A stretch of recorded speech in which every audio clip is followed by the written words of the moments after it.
whenever I sentence anyone, I need to consider three separate things: the gravity of the offense, the protection of the community, and the character of the defendant.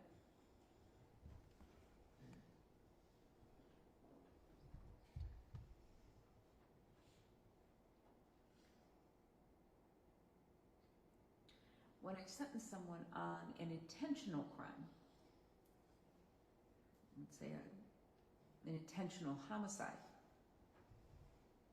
and someone picks up a gun and shoots someone because they're robbing them or they've made them angry or something,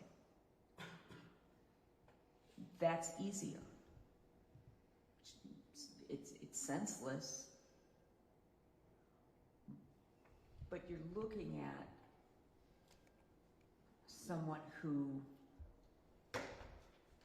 made that decision to pick up that gun and shoot someone. With a vehicular homicide, it doesn't make your loss any less.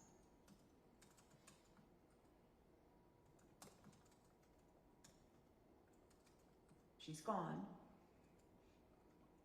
and nothing brings her back. But it's different. He made horrific choices. And Mr. Flaherty is absolutely right. How else does this end?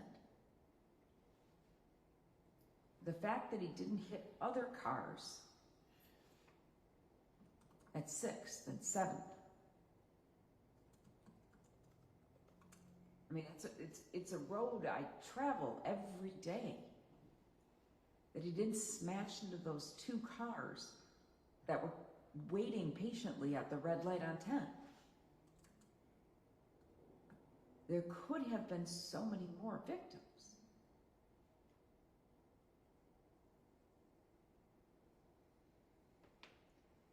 But he didn't set out to do that. And as I listened to Ms. Pinson's statement,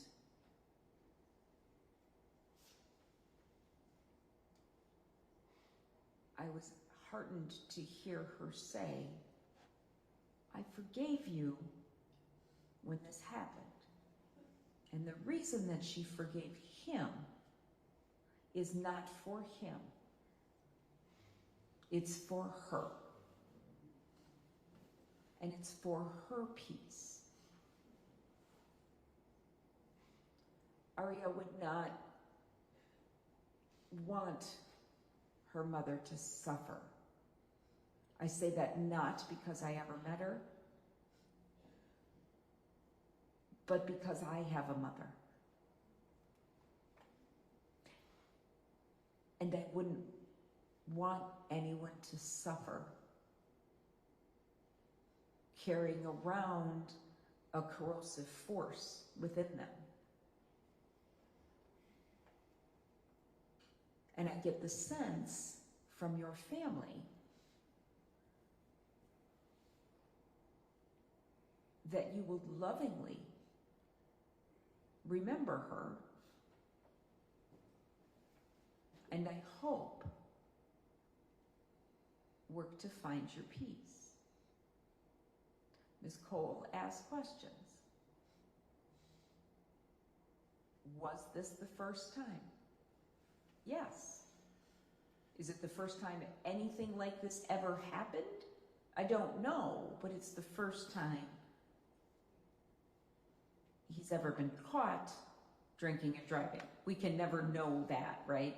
How many times do people just go through red lights without being drunk before they get a ticket, right? But he has 0 crimes previous to this. He's not that old. Sometimes I hear an 18-year-old sitting in front of me and someone saying, he has 0 adult record. Well, he's been an adult for 15 minutes, right?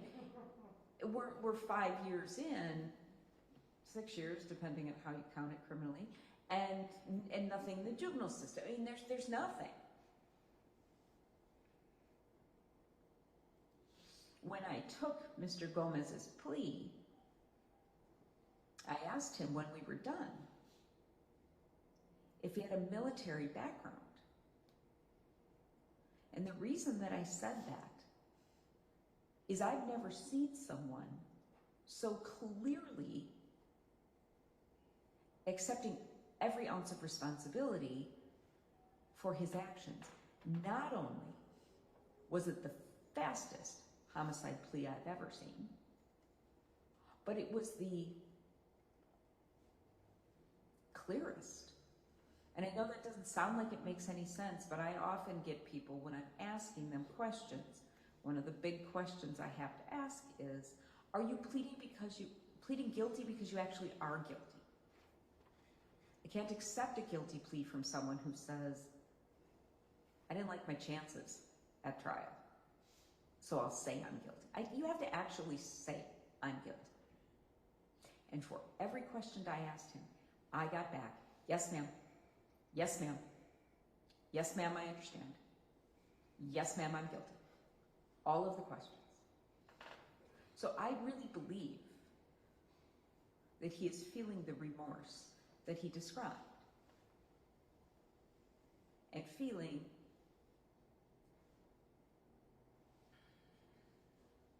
the sense of responsibility that comes with this, that doesn't always come from someone in that chair. Everybody's right. That's cold comfort for you. I recognize that.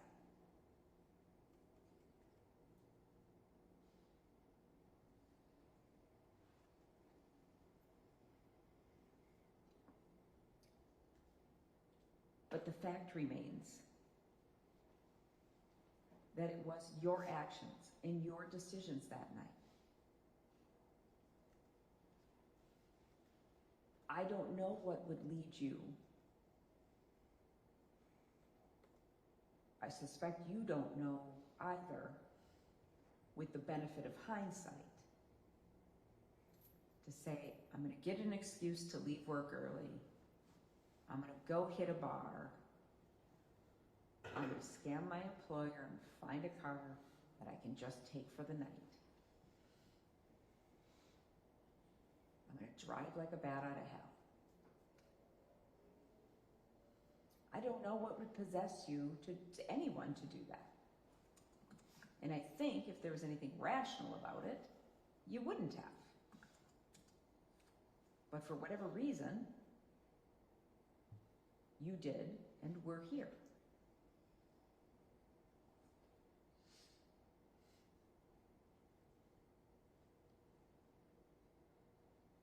I appreciate that you are someone who has valued your education.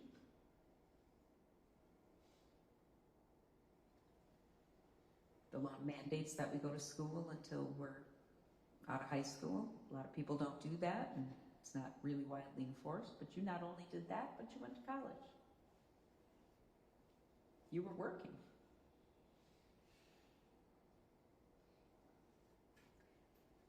Earlier today, I had someone in here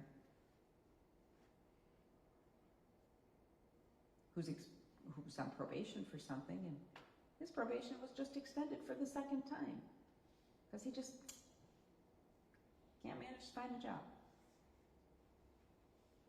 That's not you.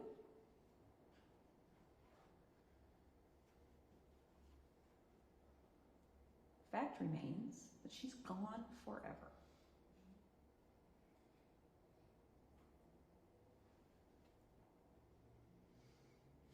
So, obviously, I have to consider whether probation is appropriate. Of course it is not. I don't even pause between those two sentences because I don't want anyone to think that I'm thinking that. I have to consider it. The law requires me to do so. This is not a probation case. No one's even asking for it. So it will be prison, and I will get to the numbers at the end. conditions of time that you are serving, both as initial confinement as well as extended supervision. You have your high school diploma, you have some college. My baseline is a high school. You have that, so I'm not going to order anything in terms of education or vocational training, but I encourage you to take advantage of anything that is offered. It is only going to serve to increase your potential when you do eventually get out, so that you will be in a better position to make better decisions and to never be in that chair again. Hopefully this will be your first and last time. The amount of restitution was stipulated. That is, as put on the record previously, a total of $8,371, $3,371 payable to MP, and $5,000 to the Crime Victim Compensation Fund. I want you to have an alcohol and drug abuse assessment and comply with any treatment that is recommended.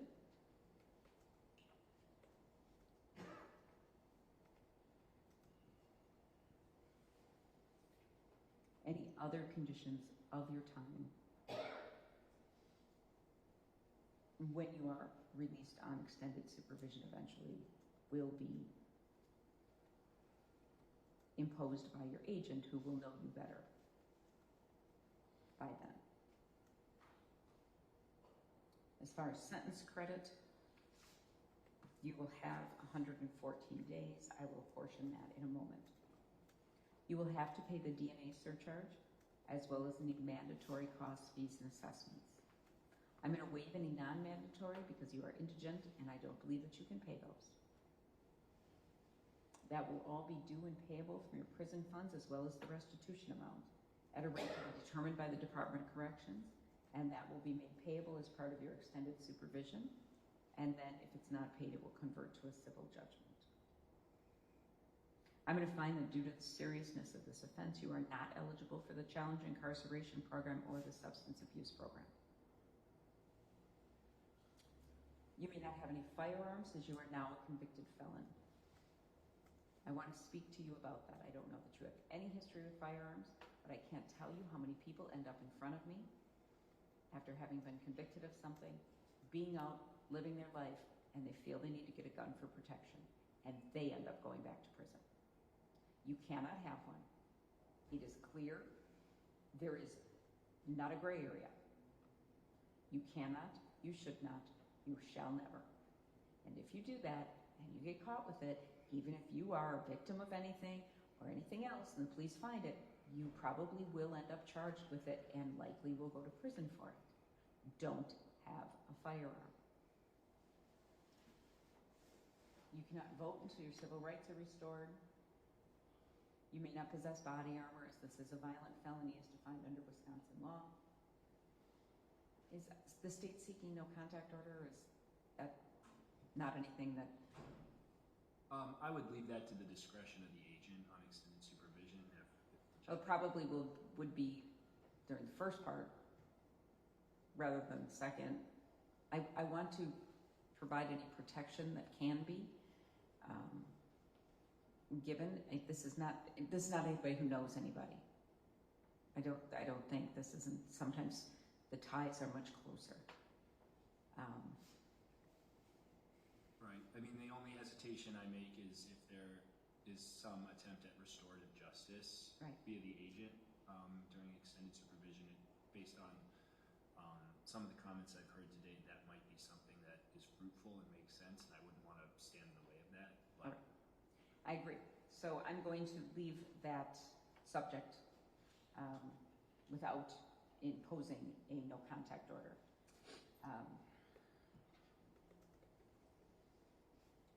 So now I turn to the actual numbers. I think it's important to note that we've all heard the numbers that the state is asking for. We've all heard the numbers that Mr. Jones is asking for. There were pleas to 2 separate D felonies. A D felony is punishable by the potential of a fine of up to $100,000. I'm not going to impose a fine on either count because I don't know that that would serve anything other than to cripple you in any sort of rehabilitative efforts that you have when you are released. But you're facing the potential of 25 years total on each count. In looking at the facts that are put forth before me, the aggravating factor, the seriousness of this, the series of bad decisions that went into it, as well as the mitigating factors of your lack of record, your immediate acceptance of responsibility, both with the police immediately and with this court at the first chance you had, and what I believe is a sincere expression of remorse. I am going to choose to sentence you as follows. On count 1, I will sentence you to 25 years in the Wisconsin State Prison, 15 years initial confinement, and 10 years extended supervision. That will be concurrent to count 2. And for that, I will sentence you to 25 years in the Wisconsin State Prison, 15 years initial confinement, and 10 years extended supervision. So it's the maximum sentence, but all run at the same time. I think that appropriately measures, well, there is no sentence that will make you whole again. On behalf of the victim's family, I recognize that. I am hopeful that the way that I hope Mr. Gomez, he has lived his life up to July 1st, or July 3rd, I'm sorry, and since then, I hope he will continue with that. That will be the sentence of the court. I wish you well, all of you.